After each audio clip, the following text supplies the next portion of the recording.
It's time for the Josh Kirby on Sports Podcast. On this edition of the Kirby on Sports Podcast, another NFL season finally comes to a close. I'm joined by Carlos Martinez and Dan Dembski to break it all down, the much-debated matchup between the Tampa Bay Buccaneers and the Kansas City Chiefs. Plus, we'll talk about the halftime show, how we like that, and everything else Super Bowl related, along with early predictions in the NFL, our early predictions on what this NFL season could be like going into next year. But before we begin, we would like to thank our sponsors, Regroup Building Services, where they do the honeydews that your honey don't, PM Plus Reserves, Shenandoah Primitives, and Carlos Martinez with Chief Graphics. As always, big thanks to Dave Johnson and Productions by Quet for our music as well. You get set for a jam-packed episode here on the Kirby on Sports Podcast. It all comes your way right now.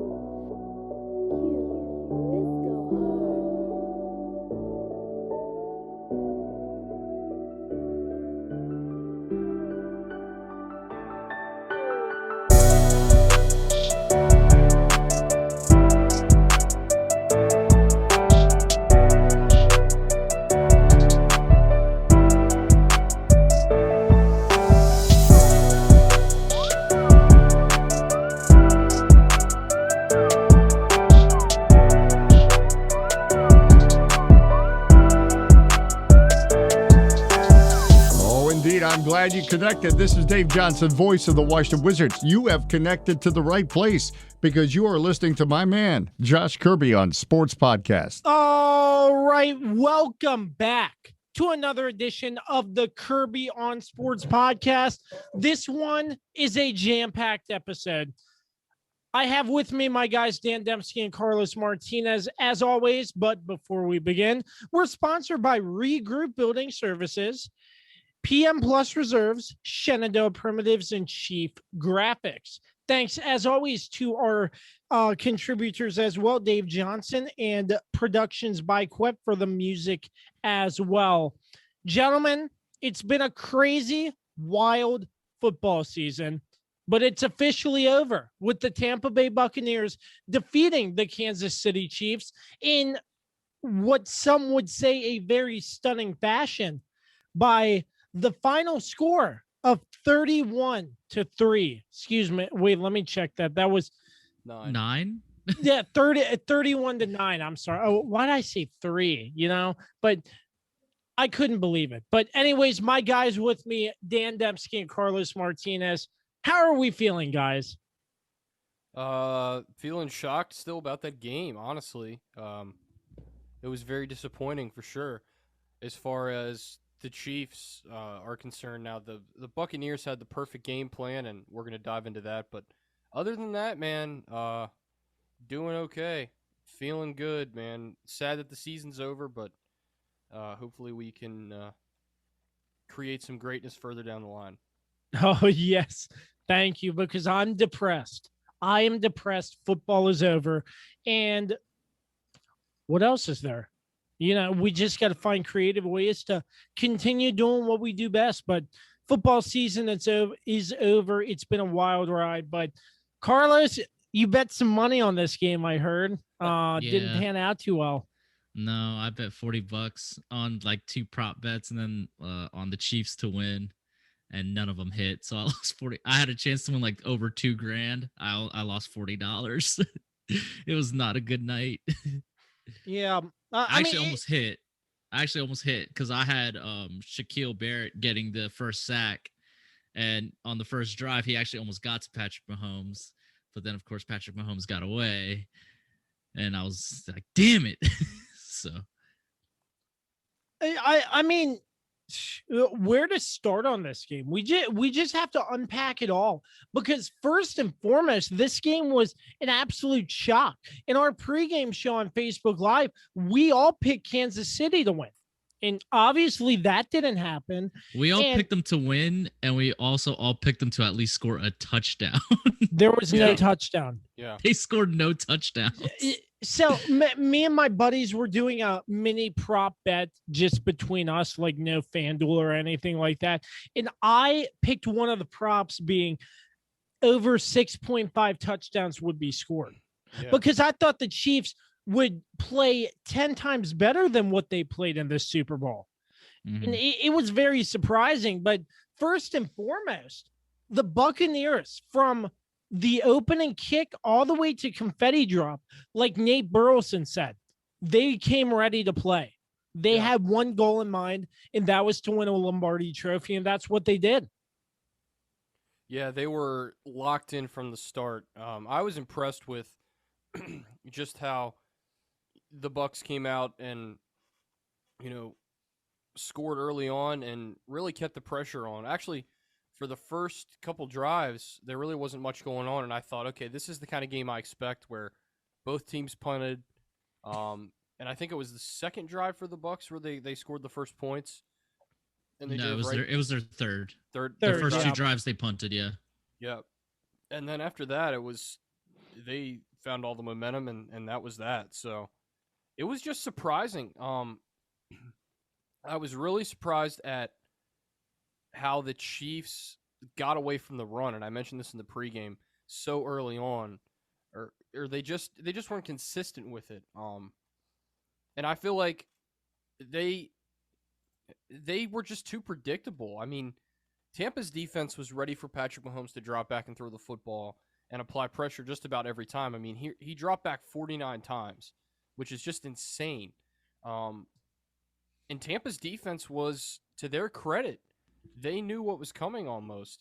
We talked about Steve Spagnuolo throughout last week with our Super Bowl special and our pregame show and all that, and it just seemed like, he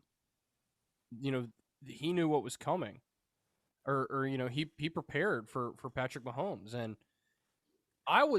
we also talked. This will be my last point. We talked a little bit about the injuries of the offensive line for Kansas City, and if that was going to make a difference. And I think all of us said it shouldn't make that much of a difference because of how Patrick Mahomes is mobile and he's able to get outside the pocket and create plays. But they really just boxed him in, and I think with that, I was surprised how many times he ran backwards. I mean, 3 or 4 times he must have run backwards for about 15 or 20 yards and at least try to make a play. But they were just out of sync from the start, and the Buccaneers took advantage. I think that's my big takeaway.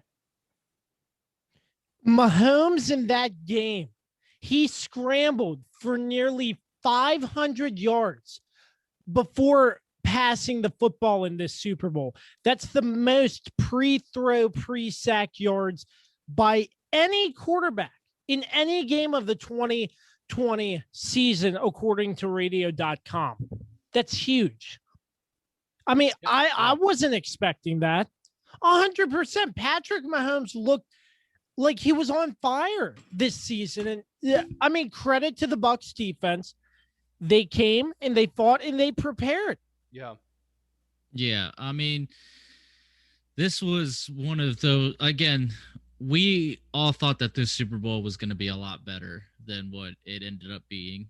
And ultimately, the injuries finally caught up to the Kansas City Chiefs. That line, obviously, they have, they're starting right guard, I think. He opted out in the beginning of the season. And the rest of the line pretty much all out due to injury. Only their center was the only one who played all season. And yeah, it finally caught up to them. And credit again to Tampa Bay. They definitely switched it up from their Week 12 matchup, where they basically went into cover 2, and they trusted that their 4 guy. And for Todd Bowles, the defensive coordinator for the Buccaneers, too, he loves to blitz, like he really does. Like that's his bread and butter. But for him to really stay the course and not be tempted to blitz, and trust that his front four were going to, get the pressure that they needed and keep everybody back to contain that, explosive Kansas City offense is honestly probably one of the most masterclass defensive performances and defensive coaching like displays we've ever seen. I think, there's a stat like Patrick Mahomes dropped back to pass 56 times and faced a blitz on just 6 of those dropbacks. So 11% of those dropbacks. And then of the 29 pressures he faced on Sunday, 27 came against the pass rush of 4 or fewer defenders. Like, that's nuts. And like, it felt like, and we were talking about it a little bit off air, like it really did feel like, every time he took the snap, like that Tampa Bay defense was right in his face immediately. Like, it felt like he had to constantly be scrambling, and that's how come he almost got 500 yards of rushing, just from trying to avoid, the defenders. But yeah, this was just, it was just so weird to me. Like, yeah. I don't know. I really do believe, and I said it again also off air, that I do believe that if Kansas City's line was healthy and they had everybody, all their starters in, I do believe Patrick Mahomes would have been able to have a little time back there. How much time, I don't know. I can't say, but I do believe it would have been better than this. And furthermore, we really did not really look into their line, because it was brought to my attention that one of their linemen, I think it's their right tackle, was the same right tackle that played in Super Bowl 50, who got completely embarrassed by Von Miller. He was the starting tackle for this game. Wow. And that's not a good tradition to remember. Yeah, and so the joke ongoing in the sports world right now is if he gets invited to the Super Bowl again ever in his career, to just not take it. Because you've had 2 horrible performances in the Super Bowl.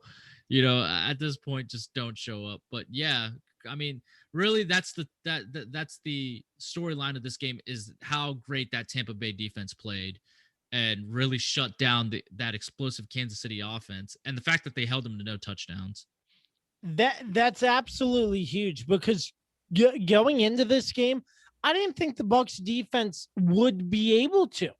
And give credit where credit is due. Tampa Bay's coaching staff and players, they rallied around and they played a complete football game. The saying, defense wins championships, and that is what was done there. I just feel really bad for Patrick Mahomes in this situation, because he was doing everything in his power. Yeah, you saw that 4th down play where he almost got shoestring tackled, sidearmed the football, and the receiver didn't make the catch. I mean, I can name off 4 or 5 plays where a receiver did not make a catch he should have had. And that was a big part of it as well. Yeah, but also you have to credit Tampa Bay's secondary as well. Yeah. I mean, they really locked down Kelsey. Well, Kelsey was the leading receiver. He was by far the best player for the Chiefs offense. But outside of him, Hill had 7 catches, but those guys were just shut down. And it was really good coverage down the field. And even when Mahomes had time to throw, there really wasn't a lot of open space. I remember one specific catch. I can't remember if it was towards the end of the half or that first drive of the second half, which he threw to Kelsey, which was like there was tons of traffic around Kelsey, and he had to sort of, grab the ball away. That might have been the first drive of the second half when they started with the field goal. So Tampa's defense, people were talking about how great Kansas City was, and how great their offense was, and they are great, but I think that really served as motivation for Tampa Bay. Like, hey, we know they have all these weapons. Let's show them we can go out there and shut them down, and that's exactly what they did, and just kept them in check, especially with Tyreek Hill. You can't. I mean, how many times did Tyreek Hill's longest catch was 23 yards? They run that same drag route play with Hill. And McKeel Hardman too, where they do like a 5 or 6 yard drag, and that's always a big play for the Chiefs. But the Bucs were ready for it so many times, and I was just very impressed with their game plan defensively, especially their defensive backs. to be able to keep them off the scoreboard with all the weapons they have it's just mind-blowing. And I know Mahomes was shaken up. He's having surgery tomorrow on his foot. And he had a banged up offensive line, but they still have all those weapons. You know, they could have adjusted. They could have run some reverses. They could have done some stuff differently. I just don't think that they could have really adjusted. Again, if you don't have a good offensive line, you can't run those reverses because again, the defense is going to be in the backfield to stop all that. Yeah, I think that's true, but you got to try something different, you know. I just don't think that they could. I think that was the problem, is that the offensive line was so banged up. I don't think that they could have tried anything different. I think that's just what it was. That offensive line was going to hold either way. Well, you have to try at some point. That's my overall point. If it doesn't work, it doesn't work. But you can't keep dropping back and putting Patrick Mahomes in danger time and time again. And this was not just later on in the game when they fell behind by a lot. This was throughout the first half. You got to do something differently. And the bottom line is the Chiefs just didn't adjust. And, you know, even at halftime, it's a 21-6 game, and I think we're all thinking, okay, this is Kansas City. I mean, they are used to coming back, and I told several people that. And it just never happened. The Buccaneers, you know, kept their foot on the gas, and like I said, they made the better adjustments. Kansas City just didn't adjust at all. And if anything, you know, they got outcoached throughout this game, I think. Yeah, that's a good point. I mean, coaching was better. I want to get your thoughts on this. Do you think the accident involving Andy Reid's son after this game? No. You don't think so? I don't think so. I think it might have had something to do with it, but I don't. They would have been more emotional about it, I think, than anything else. And I think more often than not in football, an emotional thing is going to fire up your team more than it's going to tear them down. So, you know, we all know about those athletes who played and succeeded in tragic moments, you know. Yeah. When they had family members die or whatever it was. So, that is a good point. I heard them bring that up on Good Morning Football. I think it was it must have been yesterday, obviously, because you know, it was Monday, so but I don't think it did negatively, you know, but certainly it's got to weigh in the back of your mind, right? Because you have, you know, there's victims involved with this too. I don't know. I mean, I can't say for sure. I mean, nobody knows. They're not going to talk about it either. So, it's definitely something to consider. But they still, either way, they should have played better than they played. I mean, I'm just still shocked. I think we all are, you know, because this game could have been a lot closer on paper, and it wasn't. And we have to mention the fact that Tom Brady won a Super Bowl, and it wasn't with New England. Tom Brady, no questions asked, is the greatest of all time. Well, he's not only the greatest football player. I think you could say he's the most winningest and greatest athlete of all time too. I think you can make that debate. I mean, he's up there with Jordan at least. Well, I mean, but I think Jordan ultimately wins the debate because, of course, he went 6 for 6. Brady is 7 for 10.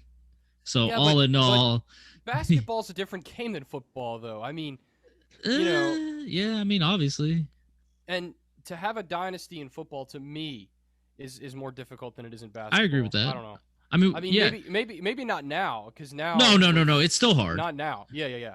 It's still hard because you got to think. You got to think about it because, I mean, this game, for example, it's so hard to repeat. It's not the same as in the NBA. We see constant repeating champions in the NBA. Here, the last team to repeat was, you know, the Patriots in their first run with 3 Super Bowls. I think 06 was their repeat. No, not 06. I'm sorry. It was 04, 05. Yeah, 04, 05.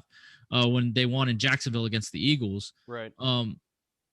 That's the last team to ever repeat as Super Bowl champions. And here's something that we're also not factoring into why maybe this game went the way it did. For Tampa Bay, for those players, aside from Tom Brady, you know, but, you know, for most of those players, this was the biggest game of their life. Okay. Yeah. This is their first Super Bowl. For Right. Kansas City, they were here last year. They already won it. It doesn't mean the same to them as it does to Tampa Bay. And I think that's something that we're not factoring in. It mattered more to Tampa Bay than it did to Kansas City. And anybody that says otherwise is wrong. Because, again, you've already won. Kansas City's already won theirs. They got theirs last year. Yeah, it's cool to repeat, but it doesn't mean the same as it does getting your first Super Bowl ever, being in your first Super Bowl ever, Right. And I think that's the key difference here between the teams and why it looked like Tampa Bay ultimately wanted it more than Kansas City. Well, wait. To clarify on that, you mean the players for Super Bowl, not the franchise, correct? Yeah. Okay. This team, these players on this team, okay, because we know Tampa Bay won a Super Bowl years ago, but nobody on that team is on this team. It's this group of players specifically. They've never even been to the playoffs. They've never been this far, and the fact that they're here, they were going to do everything they could to get it. Whereas Kansas City, they got theirs last year. They already know, like, they're fine if they lose, because they know that they're good enough to come back. They've already done it. Yeah, absolutely. That's a great point there. Yeah, I just want to say the argument I have for Tom Brady being the greatest athlete, outside of Randy Moss and Gronk, I think you could say Gronk's probably a Hall of Famer. I think after this game, especially with how he performed, he raises his stock some. Brady really took average players. I mean, think about when Wes Welker got to New England. Nobody knew who he was. He was a return specialist for the Dolphins. Brady makes him into what looks to be like a Hall of Fame player. He leaves and goes to Denver. He's a good receiver, right? But he's never the same because Brady made him better. Same thing with Julian Edelman when they played together. And there's countless other examples. So, Jordan had Pippen and Rodman, and those two guys are unbelievable. And I think outside of that, you could argue that Jordan didn't have, he didn't have any other Hall of Famers really. He didn't play with any other Hall of Famers. So he had Steve Kerr. He's a Hall of Fame coach, not a player though. Yeah, I guess you're right. But I mean, Steve Kerr wasn't a scrub. No, he was pretty good. I mean, but he was more of a role player. I mean, he was a guy who came off the bench, and I mean, similar to, I guess you could kind of compare him to like old Ray Allen. Like after he was already a Hall of Famer, and he came off the bench for the Heat and made that 3 in the finals. I think you could say that, but I just think, to me, Brady made everyone around him better, and. No matter if it was an offensive lineman, receivers, obviously. I mean, he took some really not scrub receivers, but some average receivers. No, some of those receivers are scrubs. True. And, and he made them great. That's my argument. And I think time will tell for sure. But something, just a random thought. I can't believe Antonio Brown lasted this long. Yeah, I mentioned that to my parents, too. I was like, I can't believe he hasn't blown up or anything. I think it's a good thing because I wonder if he got help after that whole situation that went down in New England, because he really did need help in all seriousness. So I don't know for sure if he did or not. Of course, that's not something that's going to be publicized. Well, I mean, if it was, TMZ would probably have it out by now. But yeah, I'm kind of happy to see that he's still playing, and he's Super Bowl champion, and he had a hell of a game too. So yeah. In another player I want to talk about who's been pretty much flying under the radar for most of the season, Gronkowski balled out in this game. Yeah, I could not believe that. He caught 2 of Tom Brady's 3 touchdowns in this Super Bowl.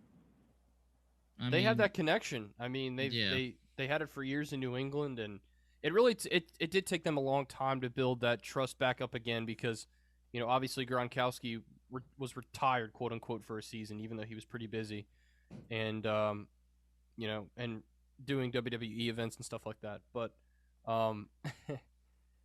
I think once they found their rhythm again, and I think it was about mid-season. You guys can correct me if I'm wrong there. They started to click, but this was the game really where you saw, wow, it just looks like old school Brady and old school Gronk. Yeah. It was amazing.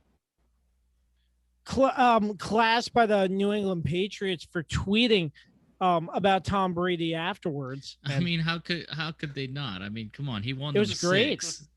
He won them 6. He single-handedly got them. Think about it. When he started, he got them all their Super Bowls. And back in 2000, before he started playing, the top teams were the top team was Dallas and I think San Francisco. Like they were both at 5, and then obviously Pittsburgh eventually got to 6. They were the first team to 6, but that's 6 over the span of, so many years. In 19 years, Tom Brady got him 6. Like it didn't take. They have to. They're the greatest quarterback to ever play there. He's the greatest quarterback to ever play, in my opinion.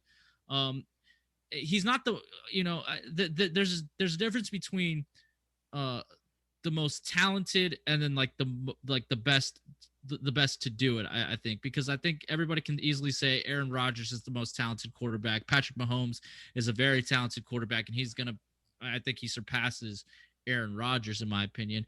But the greatest to ever do it, to succeed over a long period of time, it's easily Tom Brady. Yeah, by far. Yeah, and 40 touchdowns this year at his age, it was just amazing. And he didn't play great one-on-one against Rodgers, that's for sure. Those 3 interceptions were almost, tragic. But,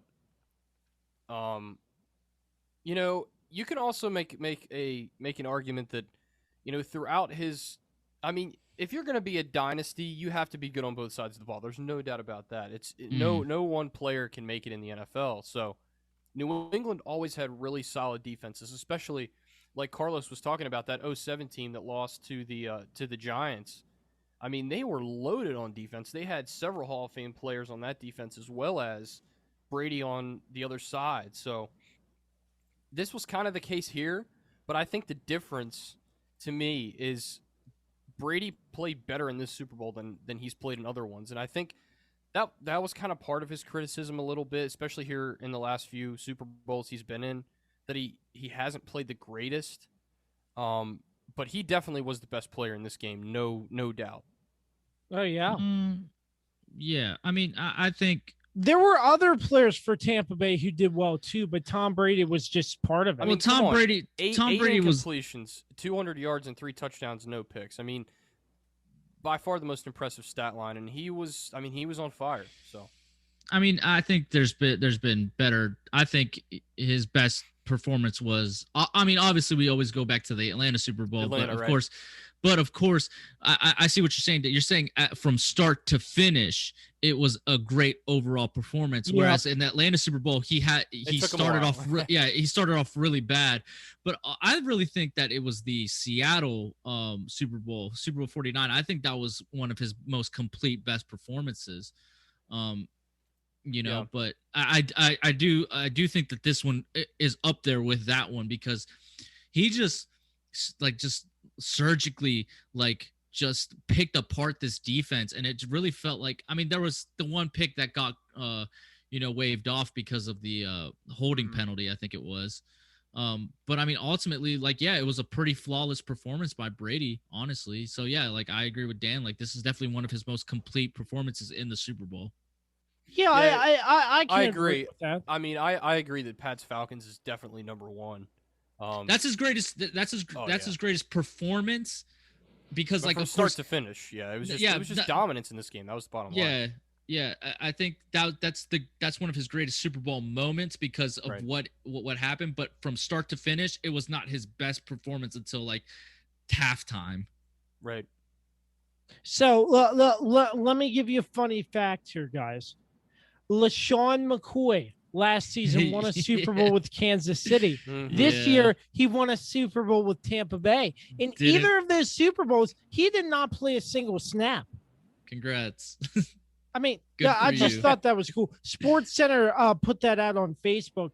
But I mean, LaShawn McCoy, they said he earned it after 8 straight seasons with 1,000+ rushing yards from scrimmage. that's such a. I don't know if he deserves it just because of what he did prior. Those aren't my words. Those aren't my words, by the way. But I'm still saying, like, just because, Barry Sanders, he dominated the league for a few years there. He never won a Super Bowl. Calvin Johnson did the same thing. Just because you dominated, in years prior doesn't mean you deserve a Super Bowl just because of what you did before. He's just so happened to be on these teams. Congratulations. You got 2 rings, but you didn't really do anything to earn them. Luckily that goes in the Hall of Fame, so it's never going away. Yeah, congrats to him. He's a 2-time Super Bowl champion. Yeah. He's a fantastic running back. Don't get me wrong. Like, especially when he was with the Eagles, that was right. He was always somebody I was always Yeah. worried whenever they played Dallas. But I mean, come on, he didn't really do anything in these 2 seasons with these 2 teams. So I mean, whatever. I mean, he's gonna go down as Super Bowl champion. He was on these teams, but it's not like he really contributed to doing anything. I mean, good on him for joining the right teams at the right time. I think that's what I would say. Yeah. Now, that was just one funny fact. You want to hear another fact? I'm ready to laugh. Tell me. Hold on. Isn't that just like what LeGarrette Blount did? He won the Atlanta Yeah. Super Bowl, and then the next year he wins with. But at least LeGarrette Blount was in the game and playing. That's true. That's true. Oh man. Yeah. You want to hear another fact? Sure, Yes. go I for love it. facts. This was this Super Bowl was the first time a player from Last Chance U won a Super Bowl. Yeah, I did see that. It was John was it? Franklin the third. It was John Franklin III. Yeah. Good for Yeah, him. unfortunately he didn't play. He had a torn ACL, but Well, he probably wouldn't have played anyway. I don't think. Let's be Yeah. honest. I mean, I mean, there are a lot of funny facts from this Super Bowl that I wanted to list off. right. I'll give you one more. This one was by far the funniest. By NFL and CBS on Twitter. Blank has a higher passer rating in the Super Bowl than Patrick Mahomes. Trent Dilfer. I don't No. Carlos? Antoine Randall L. No. know. That's a good guess. You know the answer? Mike Evans? I don't know. Rex Grossman. Oh, okay. That's sad, brother. That's sad.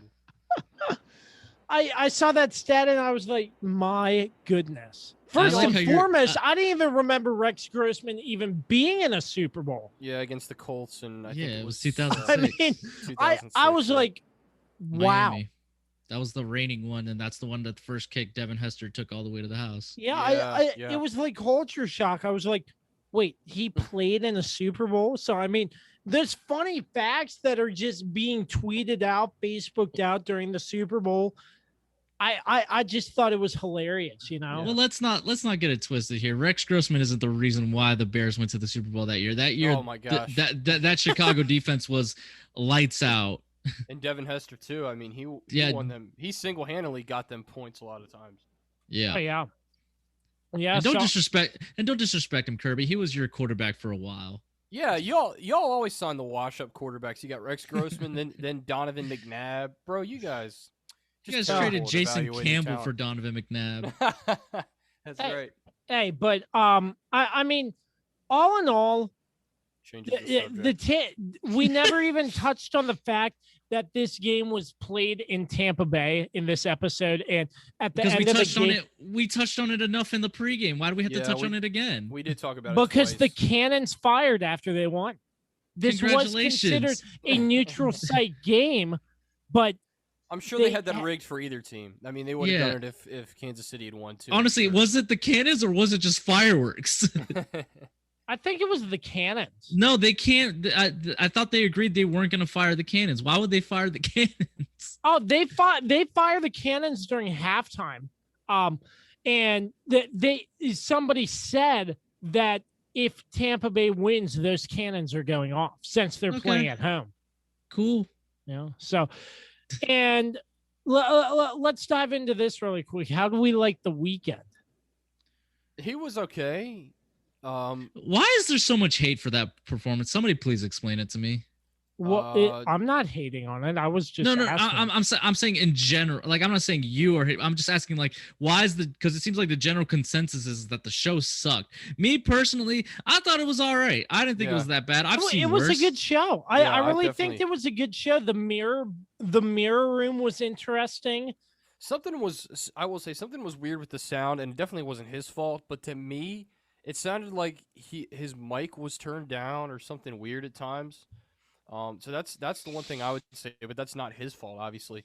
I thought he did a pretty good job for what he's been given. I think it's hard to get up there now during COVID when there's because usually people forget there's all those fans at the stage and stuff. That adds another layer to the halftime show. So I think also people, because they kind of hyped it up saying that, because there's not as many fans in the stadium, they'll be able to use other parts of the stadium and really make it a bigger show or something like that. And really that didn't really happen. Yeah. Nobody really noticed that anyway. Yeah. I think I don't know. I think it's because the bar is high. Like they're all-time great performances. I don't know. Lady Gaga had a great performance that one year. Michael Jackson way back. Michael Jackson, Prince. U2 after 9/11 was pretty good. A lot of people think. I didn't watch. I was only in kindergarten, so I just saw it. I just saw it later on some sort of YouTube video or something. Right? Yeah, I've never seen it. I didn't even know U2 played at that Super Bowl. But anywho, the thing was that was Bruno Mars weird to me. Pretty good. Bruno Mars' performance to me was a little lackluster. Really? I liked it. I thought that whole Super Bowl experience was bad. Fair enough. That's a fair assessment, I think. So the Weeknd's performance, I thought it was interesting when the Weeknd came out onto the field with all those guys in red wearing what looked like ski masks or something. I thought that was sort of strange. I saw people on Twitter throwing out stuff like, this is the most amount of people who have worn a mask in Florida during this whole pandemic. I was probably true. Listen, Florida's a totally different. Apparently, COVID doesn't exist in Florida, so I don't know. Yeah, I'm surprised 25,000 people were at this game. A lot of people were criticizing the NFL and stuff for that as well. Why? Look, they had all the protocols in place. I don't know. Why. They're outdoors. The CDC said it was okay. I don't see what the issue was. Yeah. Yeah, I was like, if you space them out, social distancing, the NFL provided masks, and I'm like, I don't see what the issue is. Yeah, what's the problem? Yeah, I don't see what the issue. To me, it's just also again, some of them were vaccinated health workers, and then on top of that, that's only one. That's only 1/3 of the capacity of that stadium, so you can easily spread those people out, and you'll be fine. You're outdoors, right?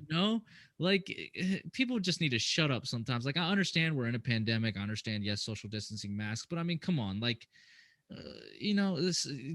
There's other things to complain about. This was not one of them. Well, I totally get that. And I get the criticism when people don't do the right things and they don't wear masks and they're at bars and all that. That I purely understand. I saw a picture. 100%.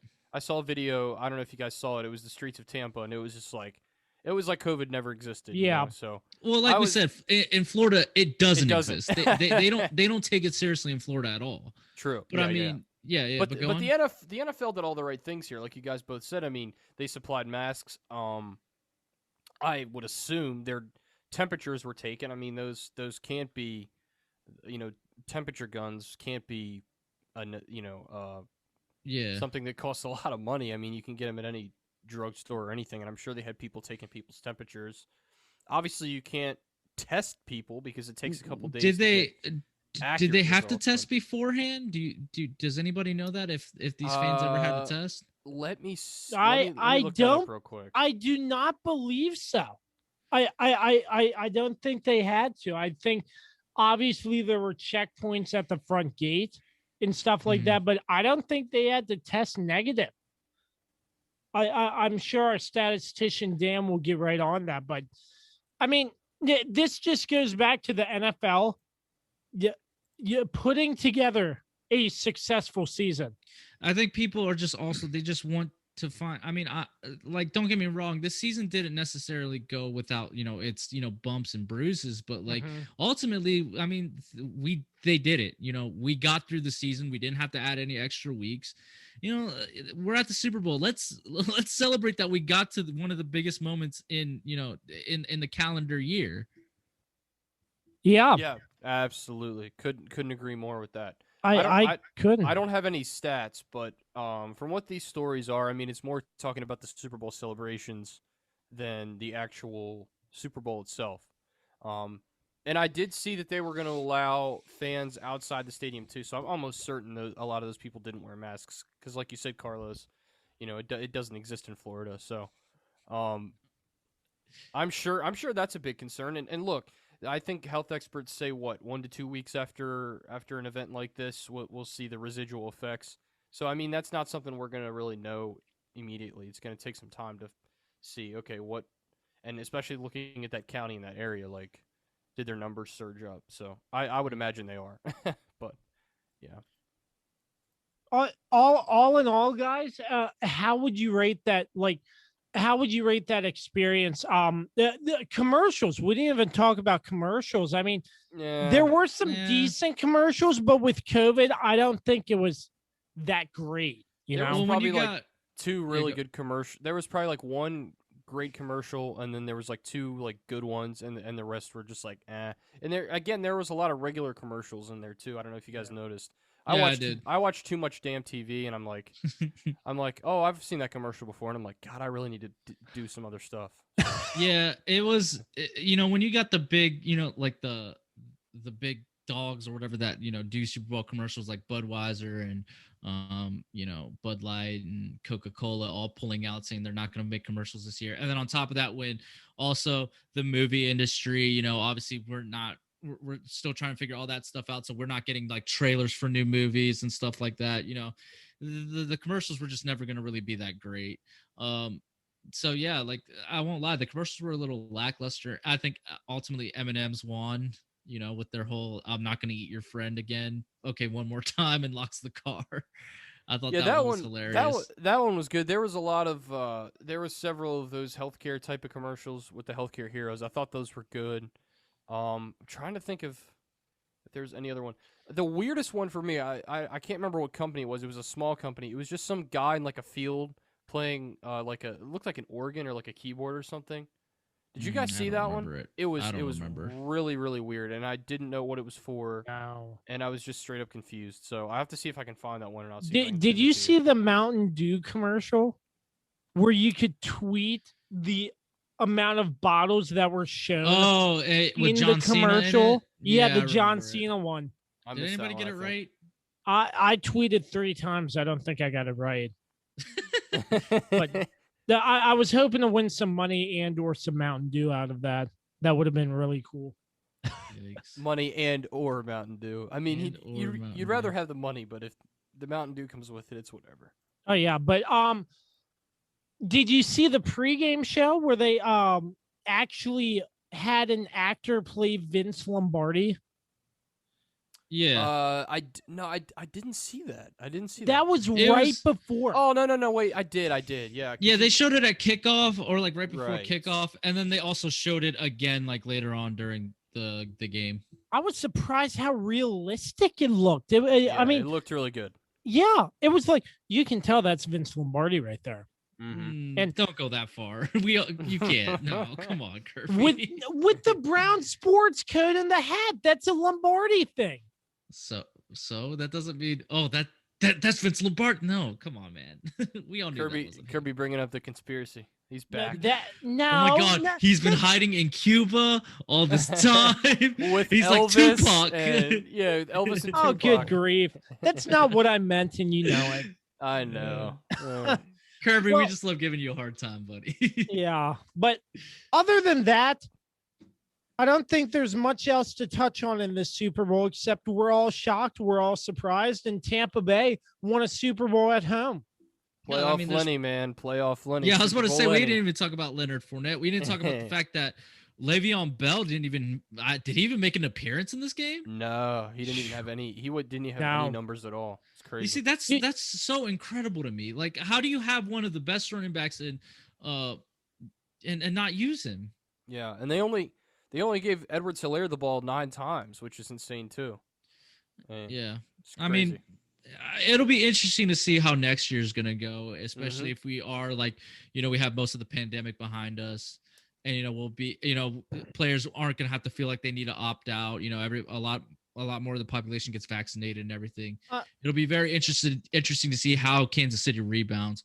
But I mean, unless we want to talk, we can talk about like what we think what this means going forward for each team. Well, sure. One thing before we hit a quick commercial break, Leonard Fournette.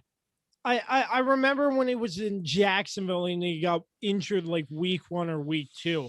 I think it's a pretty big comeback from him being in Jacksonville to going to Tampa Bay and winning a Super Bowl, because I thought he was a really great player coming out of college.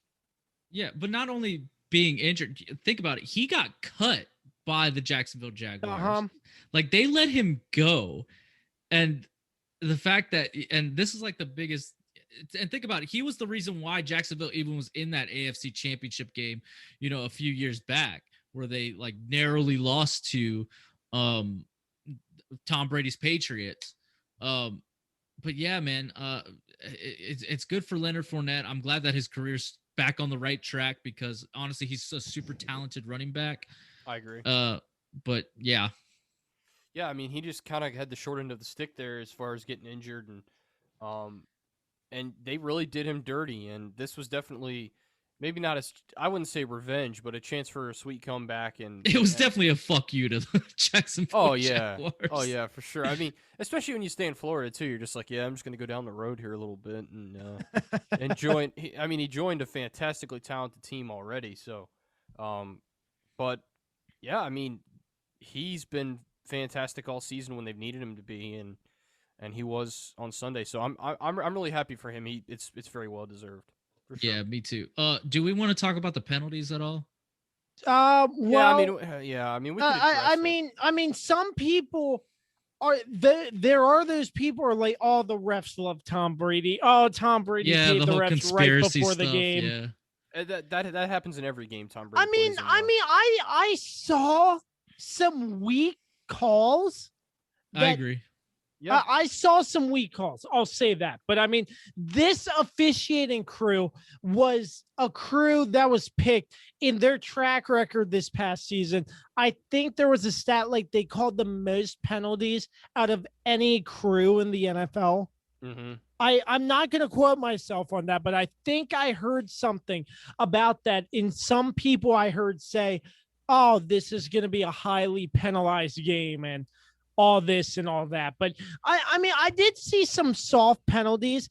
It did not even help, though, that the Chiefs dug themselves a hole with avoidable penalties, though. You saw Tyrann Mathieu go up and taunt Tom Brady. You can't do that. I mean, he's the GOAT. You're going to get flagged immediately if Tyrann Mathieu is caught taunting Tom Brady, and Tom Brady went back up to him and they almost fought and stuff. And there was a big almost scrabble that went on. Yeah. I don't know. I just felt like a lot of it was definitely very one-sided towards the Chiefs in these calls. I don't think there was a conspiracy, obviously, that's crazy talk, but I do think a lot of these calls were very ticky-tack calls, very weak calls. I think some of them, this is a Super Bowl, like, let these boys play a little bit, like you don't have to call, some calls were blatantly obvious, like, yeah, like, you have to call that, like, for instance, the Mike Evans, pass interference where the defender fell down and accidentally tripped him up. Like, that's pass interference at the end of the day, even though it's by accident, and yeah, there were just certain calls that I felt like they didn't need a call because they weren't being called all season. Like, but it happened and it is what it is. But like, But at halftime, you then have a feel of how these refs are going to call the game. You have to make those adjustments and be able to play through that. Yeah, and I'll go back to this. I mean, every game, first of all, every game, there's people complaining about the officials. It doesn't matter if the officials do a bad job or a good job. So I'll start with that. I'll also say that every game Tom Brady plays in, the officiating is scrutinized. And, obviously that whole thing restarts about, it's a conspiracy. The NFL wants Brady to win and da-da-da-da-da. Do they? No. I mean, I don't know. I don't think the NFL cares because the NFL's making money no matter who wins. But yeah. I'll also say that if this is a 7-point or a 3-point win, and you can point directly to calls late in the game that costed Kansas City, then yeah, I would agree that the officiating was, either I don't like to say costed somebody the game, but certainly changed what could have been the outcome of the game. That didn't happen here. I mean, this was a 22-point loss, so anytime I see people complaining about the officiating in a game like this where one team pretty much just dominated, I don't pay much attention to it. I don't give it much notice because there's really no reason to talk about it, in my opinion. I mean, I do think that it did hurt this Kansas City Chiefs the defense specifically because there were at some points where they had Brady stopped and then they got a call, maybe a weird call or something. I don't know. I.e. like maybe the interception, for instance, it's just like but ultimately I don't think the penalties were the sole reason why this team lost. This team lost because that Tampa defense was able to shut down the Kansas City offense, and then the Kansas City defense couldn't really necessarily stop Tampa's defense after the first two drives, essentially. So, yeah. I mean, listen, you're talking about maybe 14 more points, though. I mean, and the game is still, it is what it is. So, yeah, I agree. Like, ultimately, do I think the penalties might have helped the scoreline be a little bit closer, but I don't think it was the penalties were like I said, they weren't the sole reason why Kansas City lost. Well, it definitely hurt them in that first half because you saw some undisciplined, unsportsmanlike conduct calls. And I mean, that's stuff that can easily be avoided. But I mean, but it wasn't just Kansas City. Kansas City players were the only ones that got caught. It was also Tampa Bay. Tampa Bay was also I saw taunting that too. and talking and doing that. It's whoever gets caught doing it. Yeah, unfortunately, it was the Kansas City players who were getting caught, doing that. Because again, think about it. Like, yeah, Tyrann Mathieu, was got called for taunting Tom Brady, but I mean, it's Tom Brady ran up back to him and was yelling at his face. Yeah, I was gonna mention that he did. They're not gonna flag Tom Brady for that, even if he was caught. They would flag Tom Brady for it if he was the main. Like by that point they had already thrown the flag, So it's just like at that point they were just kind of like trying to cool everything down. Right. I mean, think about it. If Tom Brady got into somebody's face, they would call it. Don't think that they won't call it. What if Tom Brady just punched Matthew in the face? Then he would have been ejected. He would have been. Yeah, he would have been ejected. He would have been ejected. It doesn't matter who it is at that point. I thought I saw Tom Brady chase after him. I was like, oh, to get him that mad, something might go down. I mean, Brady. No, come on. Brady gets pissed all the time. Do you not see him on the sidelines yelling at his teammates and stuff? Yeah. Like, he's very fiery a lot of times. It's just people don't talk about it because he's the golden boy of the NFL. So, you can't show that he has that side to him. Yeah, Tom Brady's not throwing a punch. He's not throwing a punch. He's not stupid. No way. He's not stupid. He knows he'd get his ass kicked anyway. So probably. Well, can I mention this? This was the first Super Bowl with a female officiating on the officiating crew. Yes. Yeah. Just waiting for the day when one of them actually is the head referee, but that would be nice. She's been good all season. I know she had several games that I was watching, and she was always. Oh, she's good. Fantastic. She's super talented. Yeah, for sure. So I think she could get there for sure. Oh yeah, no, for sure. I think one day I hope it's her, but I mean, it's only a matter of time at this point before a female is the head referee of a Super Bowl. I'm telling you, barriers are being broken.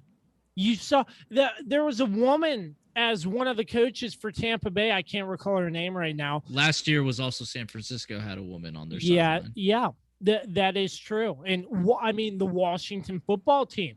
Of course. Oh, he always has to bring them. He always has to bring them in. Always, man. You can't let these teams just have their shine. I'm talking about breaking barriers. The Washington football team has a female coach. The Browns have a female coach. Yeah. I mean, it's getting more and more, and I love it. I absolutely love it. Yeah. Yeah, I think that's... I mean, what are we supposed to really say here? We love it too. Yeah, I think that's a fantastic thing. The NFL has really done a good job with that. I think one thing they still have to work on, obviously, is the head coaching thing, which I think is another discussion for another day. Yes, that is. Because the fact that the Lions hired that guy they hired, it's just like, what? And Houston, same sort of thing. It's just a mess. It's just a mess. All right, let's hear from our sponsors on a quick break. When we return, we will talk a little bit more and wrap things up. You're listening to the Kirby on Sports podcast. I'd like to take a moment to talk about my friends over at Regroup Building Services, specializing in custom homes, remodels, additions, and so much more. If you're looking for a new place to call home or just need repairs on your current one, look no further, because Regroup Building Services has you covered. Just a couple months ago, Regroup Building Services came in and redid our entire kitchen, and boy, does it look great. I cannot recommend them enough. So if you're looking for anything to be done, make sure you check them out at www.regroupbuildingservices.com. Once again, that's www.regroupbuildingservices.com, where they do the honeydews that your honey don't. Make sure you tell them Josh sent you. For sports fans living in condominium and homeowners associations, as well as business professionals, when you need a reserve study, PM Plus Reserves has been in business since 1990. Their studies are accurate and easy to understand. Check them out when your association needs a study. www.pmplusreserves.com. You can also contact them at 703-803-8436. Once again, www.pmplusreserves.com. Is it finally time to upgrade your home's interior? How about with an authentic farm table made locally from recycled barnwood? Shenandoah Primitives, based right here in Winchester, Virginia, makes farm tables, benches, tables, coffee tables, and a long list of other items for your home decorating needs. At Shenandoah Primitives, function and style are combined for great furniture that will last generations. If you're interested in combining the industrial look of metal with wood, or considering something incredibly unique with a live edge, Shenandoah Primitives turns those ideas into reality. Thinking about a mirror, wine rack, or other accent piece for your home, Shenandoah Primitives can assist with that as well. As a local small business, Shenandoah Primitives is happy to work with each client for a custom design or schedule an appointment to come out and view current inventory. Local, high-quality, handmade items can be found at Shenandoah Primitives. Find us on Facebook and Instagram, or visit us at www.shenandoahprimitives.com. Once again, that's www.shenandoahprimitives.com. All right, we are back. I'm Josh, joined with Dan and Carlos. Once again, breaking down the Super Bowl that just took place this past Sunday between the Tampa Bay Buccaneers and the Kansas City Chiefs. Once again, a 31-9 blowout, essentially, and it just did not look like a great game. So Gentlemen, what are our final thoughts on this Super Bowl before moving on to the next topic? It was pretty much just one team being more prepared, coming out and outplaying, outcoaching, and just outsmarting the other team. I think it's as simple as that.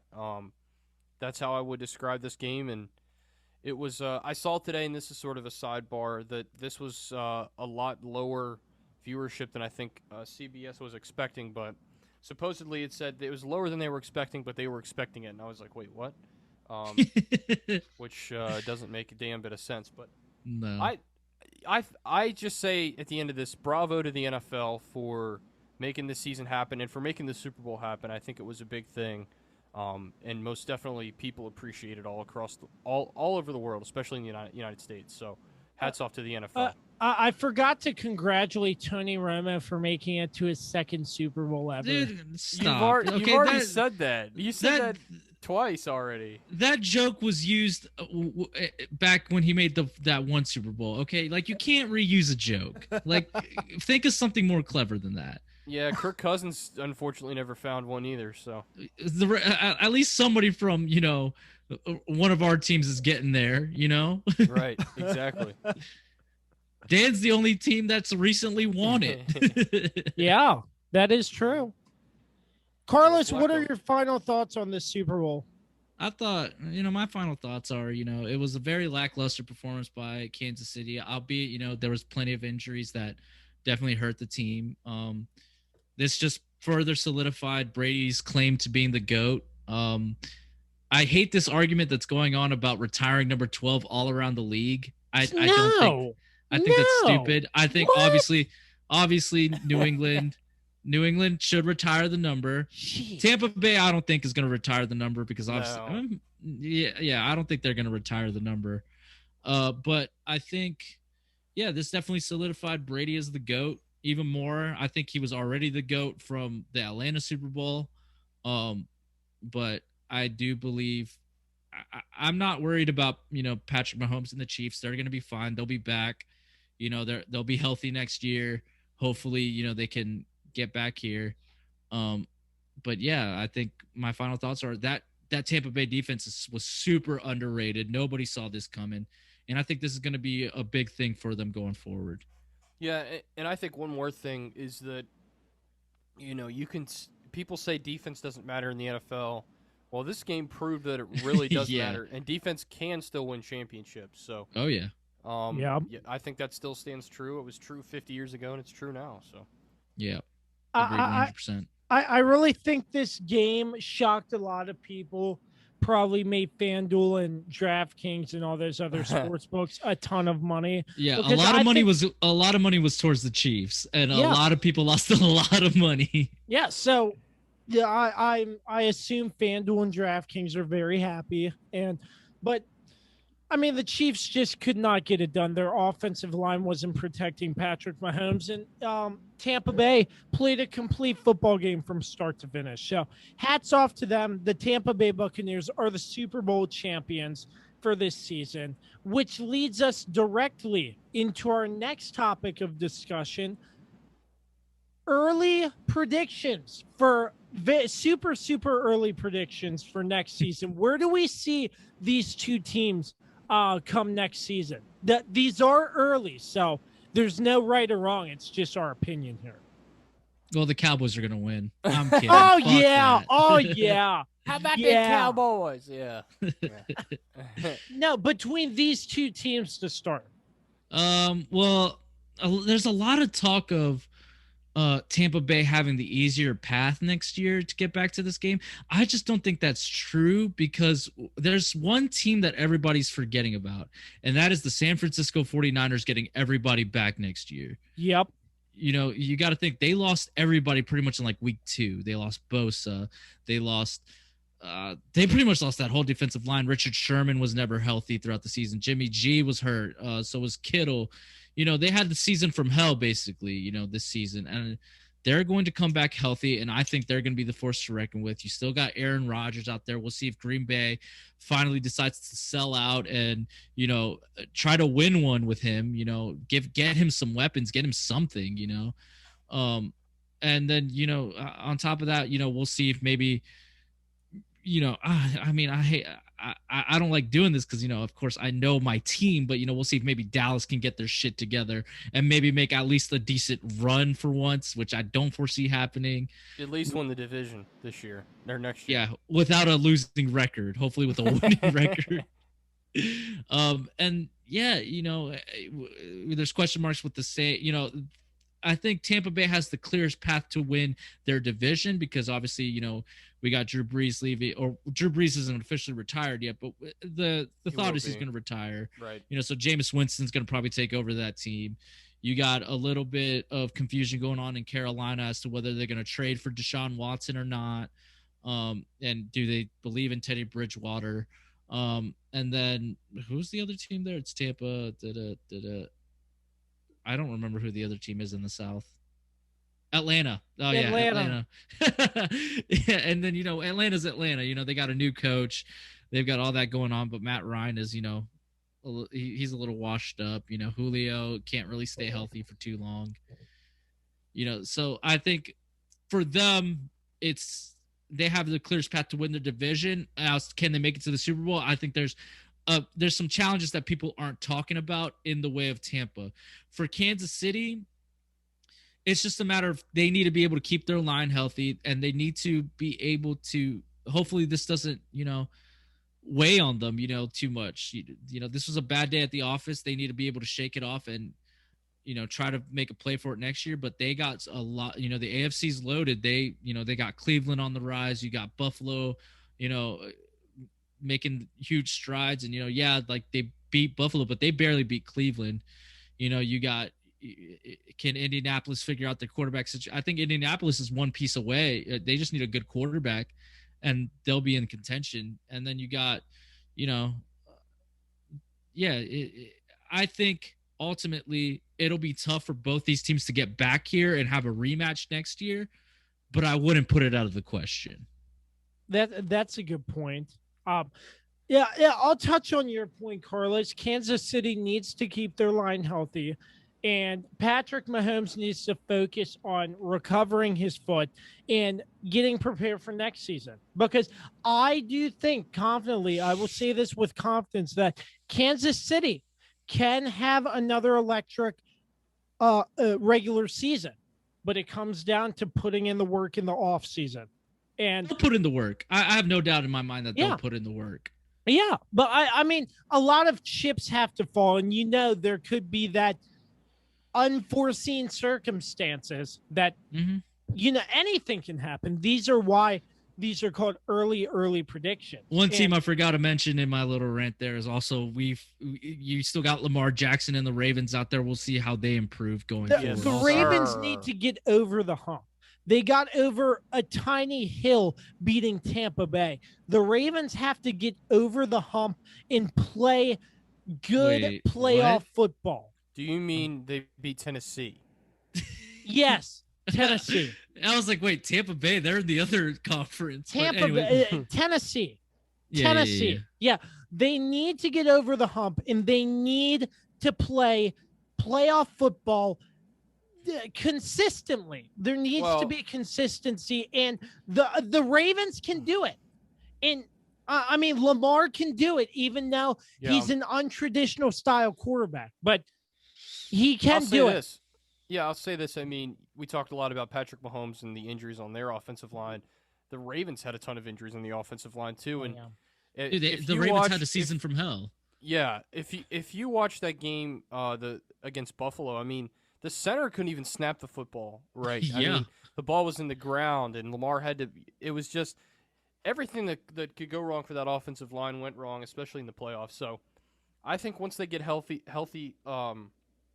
in that respect, and I think they've brought in a couple of consultants, one for the receivers, which is really going to be huge because it didn't really have a true number one receiver consistently. So that's going to be big. And obviously, Lamar's got to improve as a passer. I mean, everybody knows that. So, if you can get the offensive line healthy, and you can get Lamar comfortable, I think, becoming more of a pocket passer, so he just has another tool in his bag. And and of course they need a number one receiver. They already have, I think, a Super Bowl caliber defense. I mean, they only gave up, 10 points.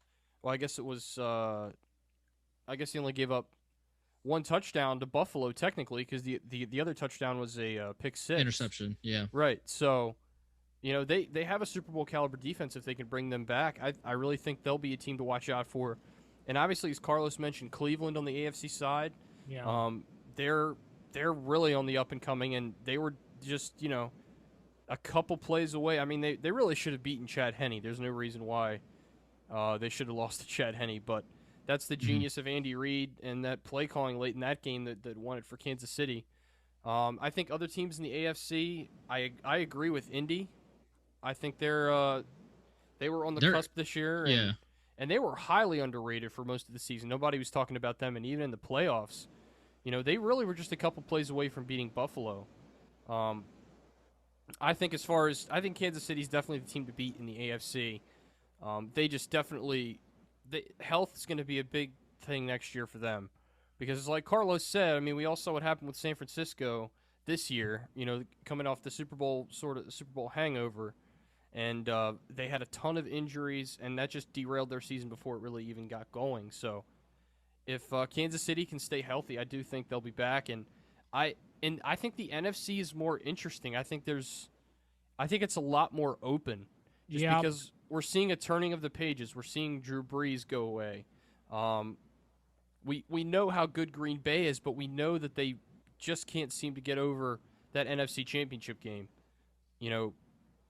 I forget. I think, what is Rodgers' record, like 1-4 or something in the NFC Championship game? It's not very good. Ultimately he's only won one. So. Right. I think he's 1-4 or 1-3, and he's been in whatever multiple.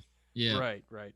So they can they do it next year? I'm not really sure. I do think Tampa Bay, like I said, is, if they can continue to, keep Tom Brady upright, if they can keep that offensive line healthy, I do think they're going to be a contending team next year. I don't know if they can go back to back like we talked about. That's just so difficult. But I think there's a lot of interesting teams, and I think the NFC to me is more of a question mark right now, because I mean the NFC East, what's going to happen there next year? You had a lot of injuries in that division, and obviously your Cowboys, Carlos, if they can get healthy next year, I could see them making the playoffs and possibly making a run at it. But the Giants are going to be better. I think Washington's a big question mark right now. Washington's trying to figure out their quarterback situation, I think. Right. Mm-hmm. And if they can get somebody in that position, I don't really know if they're a playoff team, but certainly they can give it a shot. So, don't butter it up. I know we're going on 16. No, I slow down. I really think I think you're a couple years away from playoffs, but I do think you're improving next year. I mean, I do think you have a winning record next year. I just don't know if it's enough. And then in the West, that to me, outside of Kansas, or not Kansas City, in the NFC side, Seattle really underperformed when they had to. And they had a lot of injuries too, so they're going to be interesting next year. San Francisco, when they get healthy, what's going to happen there? I mean, the Rams with Matt Stafford now. Stafford. Yeah. I've seen people. I've seen people pick them to go to the Super Bowl. I don't know about that. But certainly that division is going to be very, very interesting moving forward. So I think in general, it's just hard to pick a Super Bowl matchup right now, because first of all, we don't know what the draft is going to bring. That too. We don't know how players are going to recover going into to next seasons, because sometimes recoveries take a lot longer than people think. Mm-hmm. We don't know who's going to retire, if anybody major is going to retire. I think Brady obviously is going to stay. Yeah. He's going to stay. He announced that. Arians announced he's staying. So, well, why wouldn't Arians stay? I mean, he's got it. He's got it made, man. Yeah.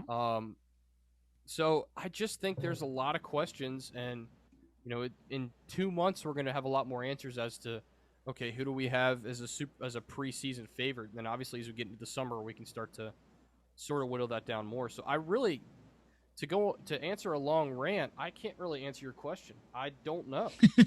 But I do think these two teams are going to be in the mix next year, no doubt about it. Hey, my question wasn't really who's making it to the Super Bowl next year. It's where do we see these two teams next season in the Chiefs and the Buccaneers? Well, I think they're both, again, Super Bowl contenders. I don't know if they're going to be there in general, but, for me, I feel like the NFC is more wide open, as you said, Dan. Right. Tampa Bay with the NFC South, I think their path is very much easier to making it to the playoffs. I agree. But the NFC is wide open, and I want to go ahead and just make a very early prediction. I think the Rams with Matthew Stafford's been given new life with the Rams. The Rams are a much better team for Matthew Stafford. And if Sean McVay, the offensive-minded coach that he is, works with Stafford, I think the Rams could possibly win this division next season. Well, Stafford can throw the ball a lot in the way that McVay wants. McVay wants to throw deeper. Right. Goff wasn't really that type of quarterback. But there is one team, boys, that we are totally forgetting about here, and that is the New England Patriots. They have a bunch of players coming back that opted out, their whole defense essentially, and they have plenty of cap room, so they're going to be making a play for somebody this year, and it's probably going to be a quarterback or somebody. A quarterback, receivers. I will predict this. I think New England is going to be back in the playoffs this coming season. Do we see them in the Super Bowl in the next 3 to 5 years? I don't know. I can't answer that question. I don't know how much longer Belichick's going to coach there. I think that's a big question. I think Belichick's goal right now is he wants to prove that he can win without Tom Brady. Now that Tom Brady's proved that he can win without him. That's a good point. I definitely agree. Yeah, that's a good point. Now, what will he consider successful? Is a deep run in the playoffs enough? I mean, I would think so. Right, I think, yeah, like a Super Bowl. Expecting a Super Bowl at this stage of the game is just a little bit insane in my opinion. I mean, what would be crazy is if he can get to the Super Bowl next year and he goes against Brady. Oh my God, and beats him. then that would be an interesting storyline. But I don't believe that will be the case here. I think for Belichick, it's, they had a bad season this year. It started off all right.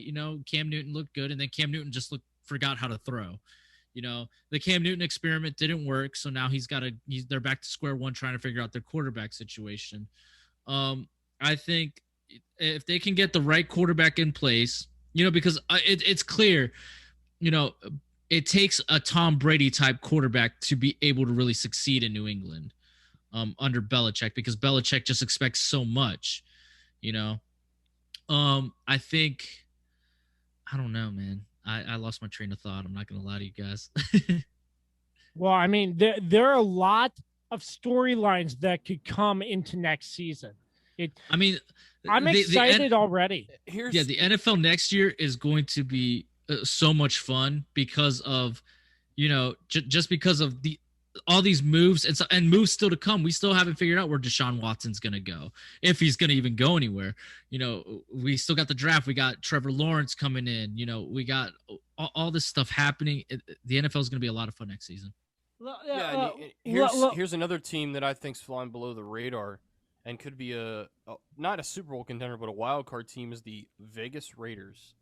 That is true. No, but Derek Carr might be getting traded. Well, they played better under Marcus Mariota anyways. Yeah. Mariota could lead this team. Mariota played really well. That was only one game, but I still think he has gas in the tank. And they legitimately beat Kansas City. They were the only team to legitimately beat them in the regular season. And they almost beat them twice. That second game was so close. That's right. Well, let me ask you this, guys. How bad do we think Jacksonville will be with Urban Meyer?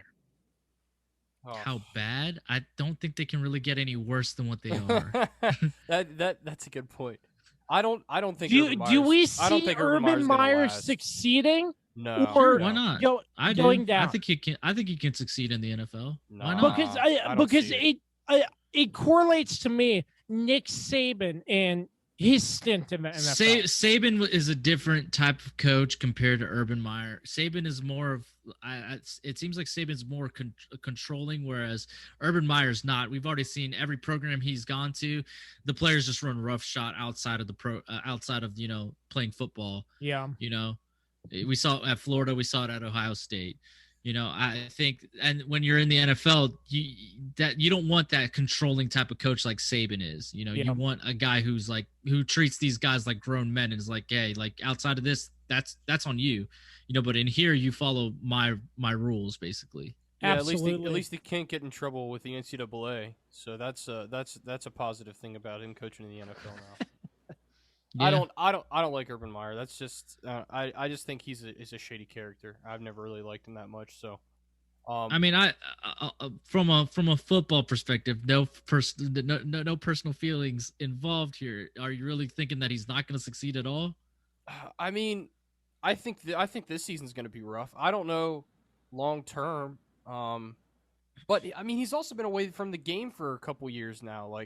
To go from coaching college to not coaching for 2 years to going back to coaching, I just don't know if that side of it will really work, because he's been out of work essentially. So I mean, it will be it'll be a process. It's a long-term project here. Like, they're not going to immediately see results. You got to develop Trevor Lawrence. You got to build a team around him. Right. You got to insert the culture that you want in that building, because right now there is no real culture there. No, they are cultureless. Yeah. So honestly, like Jacksonville and Jacksonville fans, they got to be patient here. They got to understand that this isn't going to happen overnight. Just because you get Trevor Lawrence and just because like, they still got to build the team around him. They still got to get him weapons. They got to get him everything. And we got to see if Urban is the right coach. We'll see. A lot of storylines indeed going into next season, but that officially wraps up our coverage of the NFL season here on the Kirby on Sports podcast, essentially. I can't believe it. Yeah, we're done. No more football until September next year, or this year. This is next year. Jesus Christ. Could you imagine? Could you imagine? I wonder if we're going to actually get like OTAs and such this off season. That's a good question.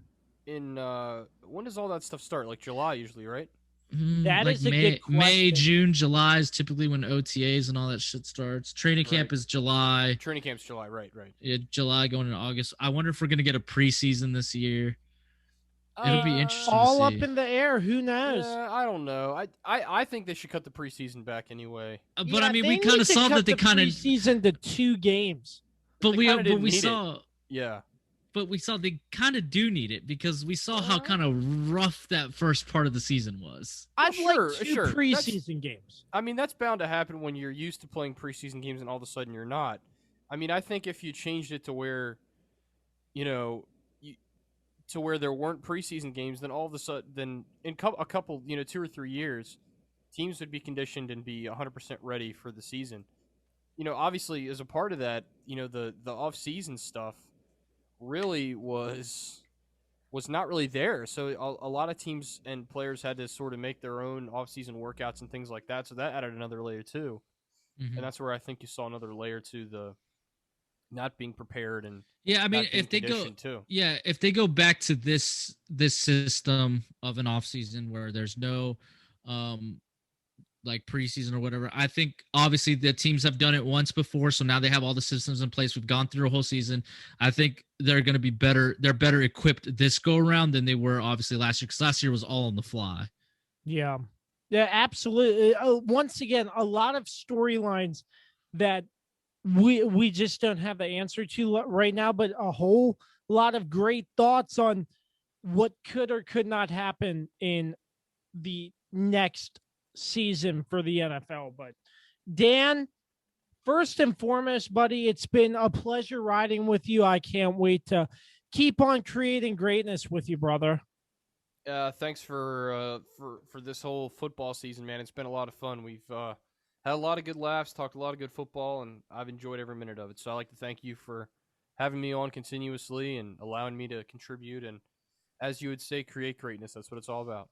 And to you, Carlos, your insight's amazing. You have a positive and funny attitude on this podcast. So I appreciate you rolling with us through most of this season, along with the whole postseason. Yeah, this has been doing this 3-man booth like throughout this whole entire playoffs has been like a lot of fun. You know, it sucks that it's ending for now. You know, we'll be back probably around the draft. But you know, this, you know, it's always great to come on here and just talk about sports with you guys. You know, it's honestly it's one of the highlights of my week, you know, especially during this pandemic when, you know, we can't, you know, go out and like really see each other. But like I said, like whenever this is done, we're all going to get together. We're all going to record one live in person together. Yes, sir. Absolutely.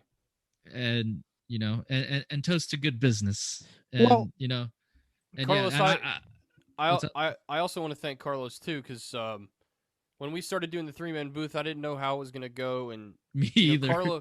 Carlos fit in perfectly from the start, and we all three sort of it just fits like a puzzle, really. So Yeah, it really feels like we have like it really felt like because like me and Dan, we've never done this like together. Like it was always Kirby kind of kept us separated. He would either have Dan on with just Dan or just me, and then you know then one day we decided to do a 3-man booth, and it just went off like seemed like without a hitch. Like it felt like we had been doing this for years. Oh yeah, it really did. But yeah, absolutely. I want to thank you, Kirby, again for like, you know, giving us this platform and like letting us, you know, come on here and talk sports also. And yeah, I want to thank you too, Dan, because like, you know, like your football insight is like fantastic. Like sometimes you talk about things that I'm like, I didn't even think about that, you know, and like it's been a lot of fun. Like, you know, you're an awesome guy to like talk to on here, and yeah, I can't wait to do this again sometime. Yeah, and hopefully do it in person, man. Yeah, I was gonna say the same for you, man. Like your insight is like always spot on, and it's one of those things again where I'm like, I never considered that, but like that's actually a really good point. And then I'm like thinking about it, and also your memory with old games from like, you know, 5 or 6 years ago, you can just nail them. I'm like, wow, I forgot about that. So yeah, that's just because back then that's all it was. I was only watching football. right. I mean, guys, I'm honored to be doing this with you two. It's been really fun. I feel like I'm signing off for the last time, but well, we're still here and we're continuing to bring you great content. But I'm just really sad though, because I was talking to Carlos off air and he was like, yeah, I don't think I'm coming back on till the draft. I was like, man, I love Carlos and I'm gonna miss him on my podcast. Yeah, I mean, it's just like we're going into the dark ages right now. You know, we don't have anything going on until the draft, so it's like there's really no point in doing a 3-man booth. And also, things are about to pick up a little bit here. You know, I got some things happening, so. Well, Carlos, you're always welcome on the show. Just remember that. Just know I'm not disappearing. I'm not going away. I will be back on the show. We're going to do draft coverage. Oh yeah. And you know, and even after that, you know, I'm pretty sure we can do some NBA Finals coverage. We can do all that stuff. Let's make it happen. So that about wraps up another edition of the Kirby on Sports podcast.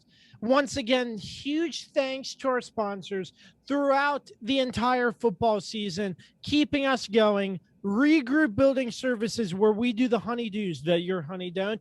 PM Plus Reserves, Shenandoah Primitives, and Carlos Martinez at Chief Graphics. Big thanks, as always, to Dave Johnson and Productions by Quet as well.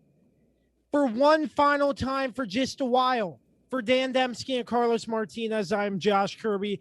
Always remember to create greatness. Find our podcast on all streaming platforms, anchor.fm/the Kirby on Sports Podcast. You can catch us on all social media platforms as well, along with the Kirby on Sports Podcast YouTube page. Find us there for some exclusive content you will find nowhere else. But until the next time, we say so long and peace out.